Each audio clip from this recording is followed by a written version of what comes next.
মিন্টু বিড়ালটা সকালে ঘরের সামনে দাঁড়িয়ে পকেটে হাত দিয়ে চমকে উঠল। আরে, আমার ঘরের চাবিটা তো নেই।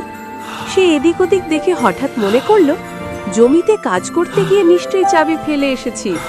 তার পাশেই দাঁড়িয়ে থাকা ছোট্ট মিনি রোবটটা চোখ বড় বড় I করে think I left the উচ্ছ্বসিত key in গলায় the বলল, cauliflower field. চিন্তা করো না মিন্টু, আমরা দুজন মিলে খুঁজে নিয়ে আসব। দুজন দৌড়ে গেল টোটোর দিকে। বিড়াল আর রোবট টোটো থেকে নেমে মাটির উপর ঝুঁকে পড়ল। বিড়াল বড় বড় থাবা দিয়ে মাটি খুঁড়তে লাগলো, কপালে আবার চিন্তার রেখা। এখানেই তো দাঁড়িয়েছিলাম বলতে বলতে ও একদম মন দিয়ে Look at খুঁজতে this থাকে। one. It's perfect. Mini robot বলল, এভাবে খুঁজলে Exactly. হবে What do না, you think? আমার মিনি সেন্সরের সময়। থামো, ওর বুকের আমি আমার ছোট্ট সেন্সর গোল চালু করে অংশটা চাবি হঠাৎ খুঁজছি। টকটকে নীল আলোয় জ্বলে Look, উঠল। Pico, a beep key.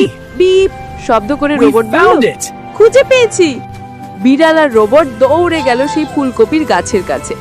Robot ছোট্ট হাতে মাটি সরাতেই দেখা গেল অল্প মাটিতে মাখা একটা সোনালী চাবি চকচক করছে। রোবট দু হাতে তুলে ধরতেই বিড়ালের চোখ কেমন যেন ঝলমল করে উঠল। বাহ রে, আমার ছোট্ট জিনিয়াস বলে সে বড় থাবা বাড়িয়ে দিল। ফিরতি পথে তারা টোটোর দিকে হাঁটতে লাগলো।